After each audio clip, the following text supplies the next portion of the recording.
Hello and welcome to your Valley News Now update. Duke Schindler here on the desk for your late afternoon update, telling you what's going around the newsroom here as we work on things for our 4, 5, and 6 broadcasts here.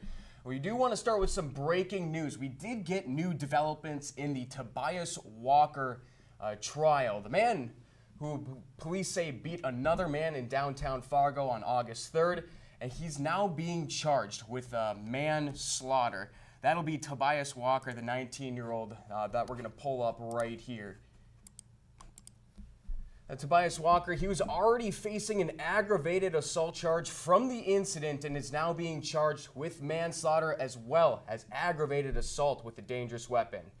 Those charges, those charges are also dating back to August 3rd.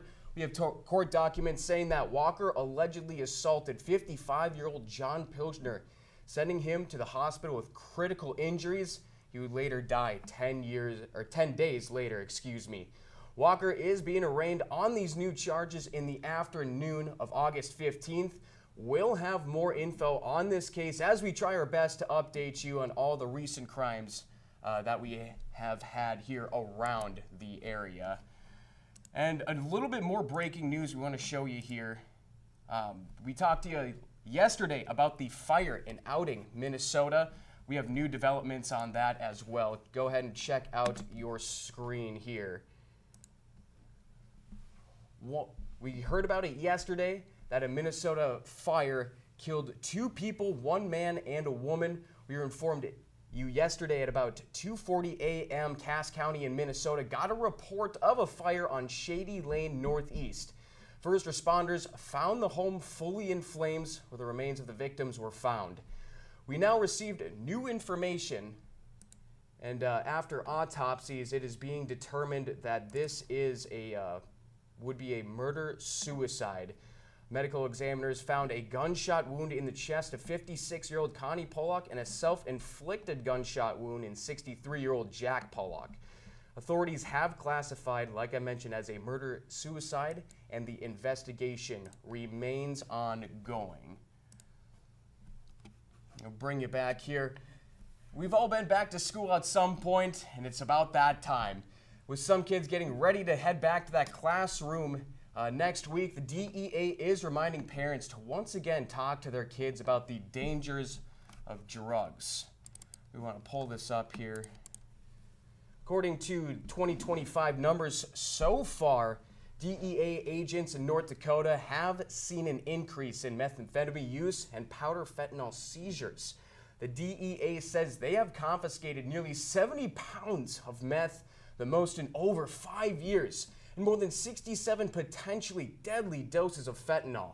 Now, when it comes to parents talking to their kids about drugs, one of the big messages from the DEA is monitoring what your kids do on social media. The DEA says that drug traffickers are targeting young people online selling pills that look like familiar medications. They say the age range for the majority of usage is between 18 to 45, but having those talks certainly can be life-saving. We want parents to start talking to their children. 18 to 45 seems far away when you're just going into like elementary school, but this is the time to start talking to them about it. The drug landscape has changed dramatically.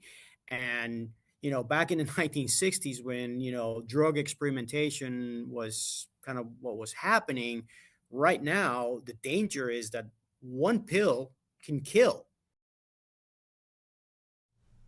The DEA says that while kids in North Dakota schools will be off of their phones during the school days, paying attention to what they do after that bell rings is going to be critical. And some more breaking news. We want to bring you into the sports world now, this time coming from the Red Hawks. They're looking to bolster their lineup even more as these playoffs approach. Now, they did lose 2 out of 3 to Sioux City in their last series. They pick up outfielder Eric Filia, who's been in the Mexican League this summer. Now, the Red Hawks bringing in that energizing bat. In just 86 games this season, Filia has been rocking a .338 average, 9 home runs, and 41 RBIs. Also a part of that Team USA squad at the 2020 Olympics that won a silver medal. Now, Fargo Moorhead, they don't quite have a playoff spot clinched, but they're very well on their way. If they want to close that 6-game gap between them and first place Sioux City, they're going to need these new acquisitions in Filia as well as Osberg to be a huge part of that lineup. The Red Hawks start Game 4 of this 9-game homestand versus Cleburne tonight at 7:02. And last, before we let you go, fall sports is back, folks. It felt like a super long summer for me. Maybe it did for you, but we can finally look forward to these fall sports. And North Dakota State, they open up their women's soccer season versus Green Bay last night. And this team showed a lot of promise last year. A very young team, but they still somehow made a 10-5-4 record to go along with it. And their leading goal scorer, Morgan Russman, is making her return. And yes, she's a sophomore this year. Last year, she also led the team in goals as a freshman.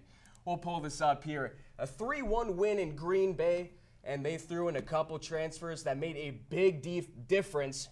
That makes a dangerous team on the pitch. The Bison dominating the Phoenix in a 3-1 win and taking an early 3-0 lead. Gopher transfer Kendall Stadden broke this one open early and just 3 minutes later. It's the Indiana State transfer Isabel Garcia making it 2-0. Hannah Arnold would make it 3-0 in the 80th minute, absorbing all the energy the Phoenix had. They tacked one on in the 88th minute, too little too late. Bison start the season off strong, 1-0. All right, thank you very much for joining us here for your Valley News Now update. Duke Schindler, we'll catch you later.